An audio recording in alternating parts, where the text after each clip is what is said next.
A partir de ahora, compartimos la lectura sin comentarios del libro Los Hechos de los Apóstoles, escrito por Helena Harmon de White. Capítulo 12. De perseguidor a discípulo.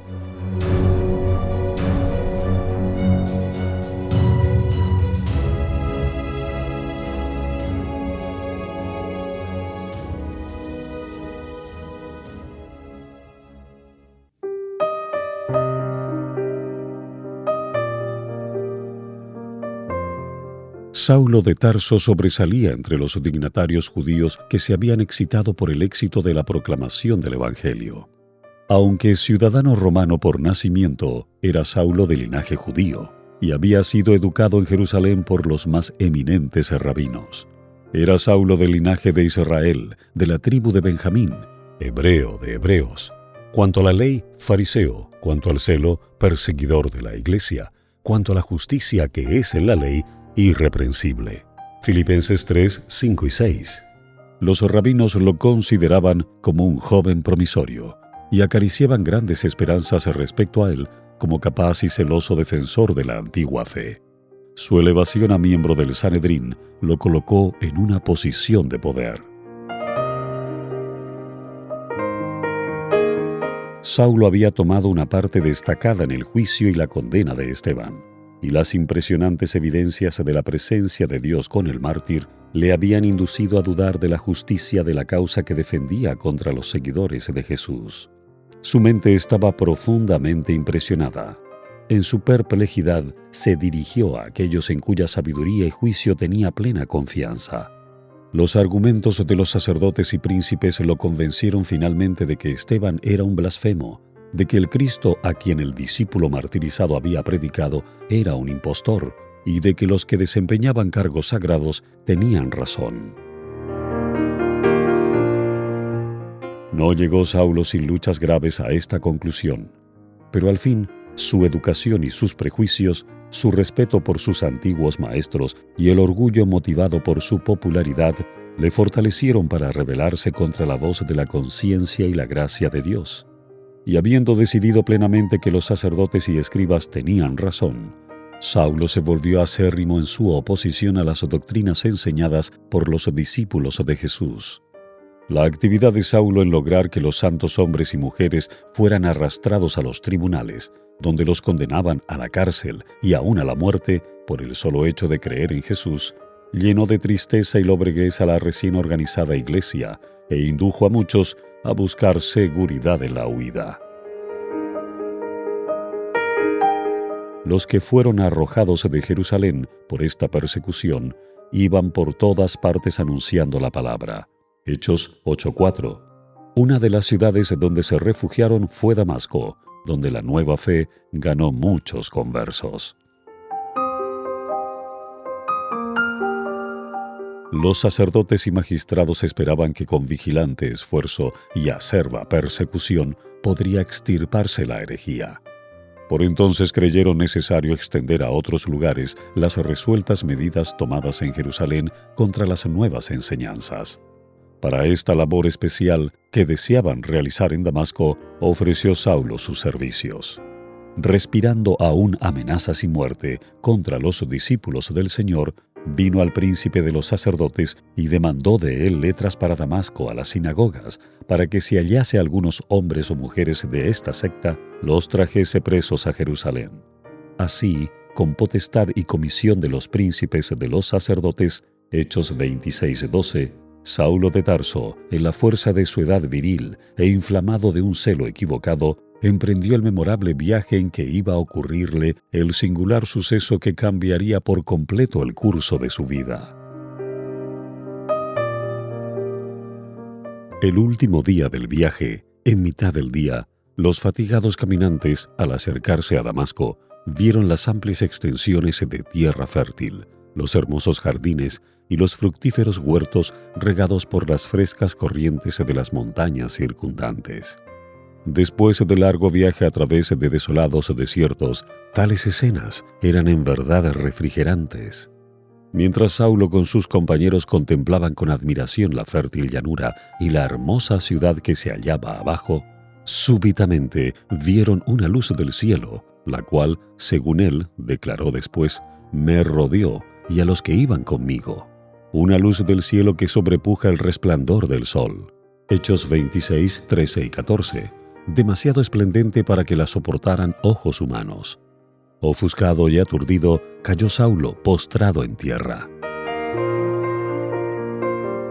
Mientras la luz brillaba en derredor de ellos, Saulo oyó una voz que le decía en lengua hebraica: «Saulo, Saulo, ¿por qué me persigues?» Y él dijo: «¿Quién eres, Señor?» Y él dijo: «Yo soy Jesús a quien tú persigues. Dura cosa te es dar coces contra el aguijón». Temerosos y casi cegados por la intensidad de la luz, los compañeros de Saulo oían la voz, pero no veían a nadie. Sin embargo, Saulo comprendió lo que se le decía, y se le reveló claramente que quien hablaba era el Hijo de Dios. En el glorioso ser que estaba ante él, reconoció al crucificado. La imagen del Salvador quedó para siempre grabada en el alma del humillado judío. Las palabras oídas conmovieron su corazón con irresistible fuerza.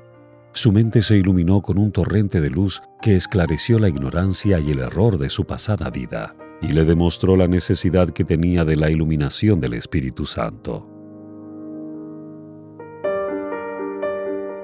Saulo vio ahora que al perseguir a los seguidores de Jesús, había estado en realidad haciendo la obra de Satanás. Vio que sus convicciones de lo recto y de su propio deber se habían basado mayormente en su implícita confianza en los sacerdotes y los magistrados. Les había creído cuando le dijeron que el relato de la resurrección era una ingeniosa creación de los discípulos. Cuando Jesús mismo se reveló, Saulo se convenció de la veracidad de las aseveraciones de los discípulos. En aquel momento de celestial iluminación, la mente de Saulo actuó con notable rapidez. Las profecías de la Sagrada Escritura se abrieron a su comprensión. Vio que el rechazamiento de Jesús por los judíos, su crucifixión, resurrección y ascensión habían sido predichos por los profetas y le demostraron que era el Mesías prometido. El discurso de Esteban en ocasión de su martirio le vino vívidamente a la memoria, y Saulo comprendió que el mártir había contemplado en verdad la gloria de Dios cuando dijo: «He aquí veo los cielos abiertos y al Hijo del Hombre que está a la diestra de Dios». Hechos 7, 55 y 56. Los sacerdotes habían declarado blasfemas esas palabras, pero ahora Saulo sabía que eran verdad. ¡Qué revelación fue todo esto para el perseguidor! Ahora Saulo sabía con toda seguridad que el prometido Mesías había venido a la tierra en la persona de Jesús de Nazaret, y que aquellos a quienes había venido a salvar le habían rechazado y crucificado. También sabía que el Salvador había resucitado triunfante de la tumba y ascendido a los cielos. En aquel momento de divina revelación, recordó Saulo, aterrorizado, que con su consentimiento había sido sacrificado Esteban por dar testimonio del Salvador crucificado y resucitado, y que después fue instrumento para que muchos otros dignos discípulos de Jesús encontrasen la muerte por cruel persecución. El Salvador había hablado a Saulo mediante Esteban, cuyo claro razonamiento no podía ser refutado. El erudito judío vio el rostro del mártir reflejando la luz de la gloria de Cristo, de modo que parecía como el rostro de un ángel. Hechos 6:15. Presenció la longanimidad de Esteban para con sus enemigos y el perdón que les concedió. Presenció también la fortaleza y la alegre resignación de muchos a quienes él había hecho atormentar y afligir. Hasta vio a algunos entregar la vida con regocijo por causa de su fe. Todas estas cosas impresionaron mucho a Saulo, y a veces casi abrumaron su mente con la convicción de que Jesús era el Mesías prometido. En esas ocasiones luchó noches enteras contra esa convicción y siempre terminó por creer que Jesús no era el Mesías y que sus seguidores eran ilusos fanáticos. Ahora Cristo le hablaba con su propia voz, diciendo: «Saulo, Saulo, ¿por qué me persigues?». Y la pregunta: «¿Quién eres, Señor?», fue contestada por la misma voz: «Yo soy Jesús, a quien tú persigues». Cristo se identifica aquí con su pueblo. Al perseguir a los seguidores de Jesús, Saulo había atacado directamente al Señor del cielo. Al acusarlos y al testificar falsamente contra ellos, lo hacía también contra el Salvador del mundo. No dudó Saulo de que quien le hablaba era Jesús de Nazaret, el Mesías por tanto tiempo esperado, la consolación y el Redentor de Israel. Saulo, temblando y temeroso, dijo: «Señor, ¿qué quieres que haga?». Y el Señor le dice: «Levántate y entra en la ciudad, y se te dirá lo que te conviene hacer». Cuando se desvaneció el resplandor y Saulo se levantó del suelo, se halló totalmente privado de la vista. La refulgencia de la gloria de Cristo había sido demasiado intensa para sus ojos mortales, y cuando desapareció, las tinieblas de la noche se asentaron sobre sus ojos. Creyó que esta ceguera era el castigo de Dios por su cruel persecución de los seguidores de Jesús. En terribles tinieblas palpaba en derredor, y sus compañeros, con temor y asombro, llevándole por la mano, metiéronle en Damasco. En la mañana de aquel día memorable, Saulo se había acercado a Damasco con sentimiento de satisfacción propia, debido a la confianza que habían depositado en él los príncipes de los sacerdotes. Se le habían confiado graves responsabilidades. Se le había dado la comisión de que promoviese los intereses de la religión judía, poniendo coto, si fuera posible, a la extensión de la nueva fe en Damasco. Estaba resuelto a ver coronada de éxito su misión y había contemplado con ansiosa expectación los sucesos que aguardaba. Cuán diferente de lo anticipado fue su entrada en la ciudad. Herido de ceguera, impotente, torturado por el remordimiento, sin saber qué juicio adicional pudiese estarle reservado, buscó el hogar del discípulo Judas, donde en la soledad tuvo amplia oportunidad de reflexionar y orar. Por 3 días Saulo estuvo sin ver y no comió ni bebió. Esos días de agonía de alma le parecieron años. Vez tras vez se recordó con angustia de espíritu la parte que había tomado en el martirio de Esteban. Con horror pensaba en la culpa en que había incurrido al dejarse dominar por la malicia y el prejuicio de los sacerdotes y gobernantes, aun cuando el rostro de Esteban había sido iluminado con el brillo del cielo.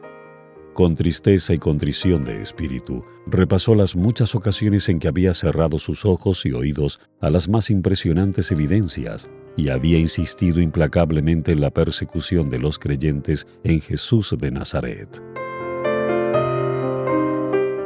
Estos días de riguroso examen propio y humillación de espíritu los pasó en solitaria reclusión.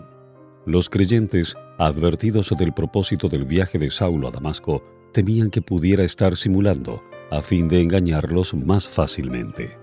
Y se mantuvieron lejos, rehusándole su simpatía. Él no deseaba recurrir a los judíos inconversos con quienes había planeado unirse en destrucción de los creyentes, porque sabía que ni siquiera escucharían el relato de su caso. Así parecía estar privado de toda simpatía humana. Toda su esperanza de ayuda se cifraba en un Dios misericordioso, y a él recurrió con corazón contrito. Durante las largas horas en que Saulo estuvo encerrado a solas con Dios, recordó muchos de los pasajes de las Escrituras que se referían al primer advenimiento de Cristo. Cuidadosamente rastreó las profecías con una memoria aguzada por la convicción que se había apoderado de su mente. Al reflexionar en el significado de esas profecías, se asombraba de su anterior ceguera de entendimiento y de la ceguera de los judíos en general que los había inducido a rechazar a Jesús como el Mesías prometido. A su entendimiento iluminado, todo parecía claro ahora.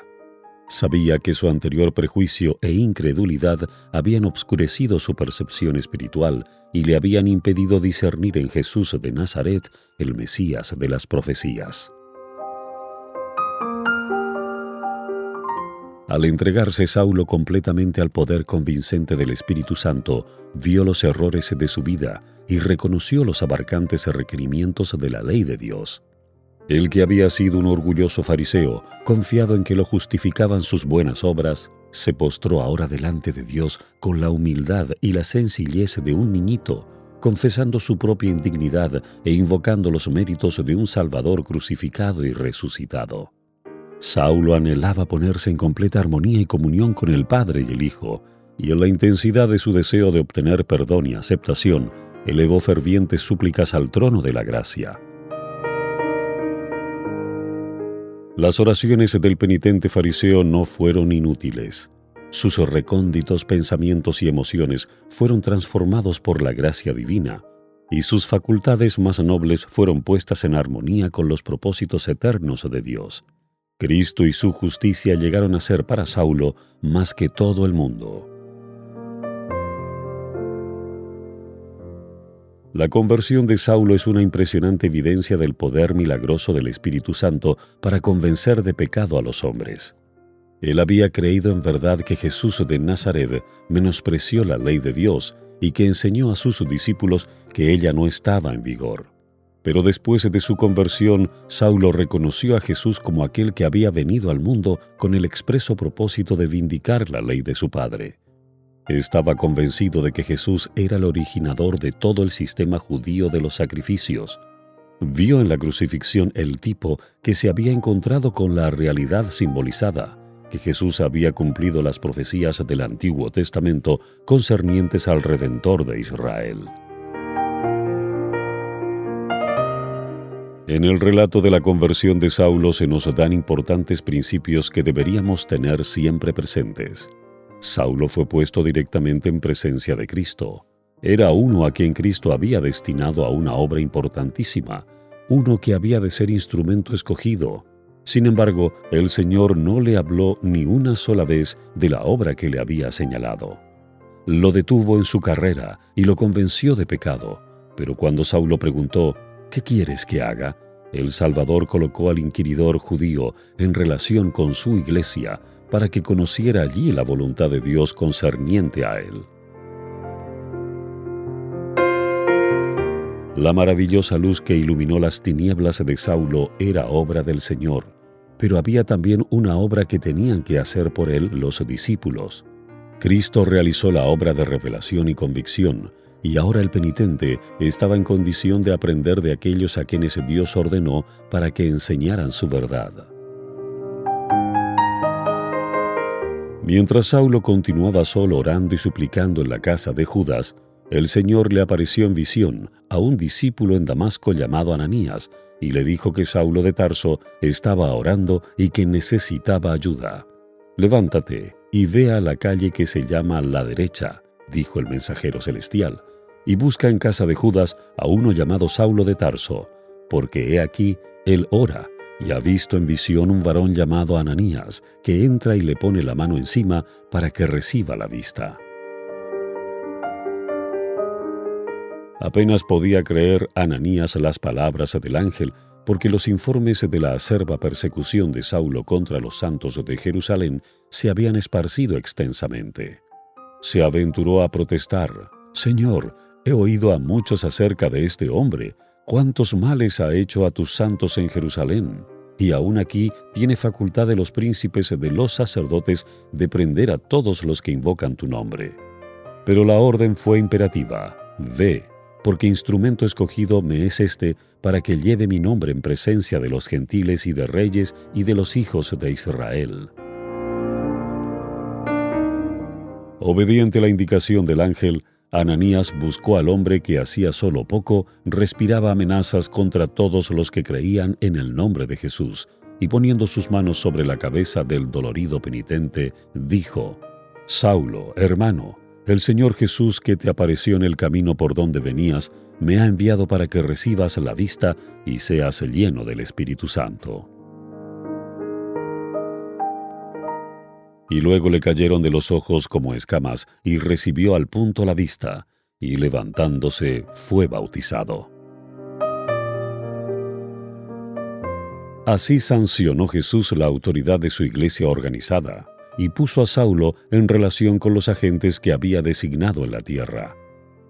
Cristo tenía ahora una iglesia como su representante en la tierra, y a ella incumbía la obra de dirigir al pecador arrepentido en el camino de la vida. Muchos tienen la idea de que son responsables ante Cristo solo por la luz y experiencia, y que no dependen de sus seguidores reconocidos en la tierra. Jesús es el amigo de los pecadores, y su corazón simpatiza con el dolor de ellos. Tiene toda potestad, tanto en el cielo como en la tierra, pero respeta los medios que ha dispuesto para la iluminación y salvación de los hombres. Dirige a los pecadores a la iglesia, que Él ha puesto como un medio de comunicar luz al mundo. Cuando, en medio de su ciego error y prejuicio, se le dio a Saulo una revelación del Cristo a quien perseguía, se lo colocó en directa comunicación con la iglesia, que es la luz del mundo. En este caso, Ananías representa a Cristo, y también representa a los ministros de Cristo en la tierra, asignados para que actúen por Él. En lugar de Cristo, Ananías toca los ojos de Saulo para que reciba la vista, coloca sus manos sobre él, y mientras ora en el nombre de Cristo, Saulo recibe el Espíritu Santo. Todo se hace en el nombre y por la autoridad de Cristo. Cristo es la fuente, la iglesia es el medio de comunicación.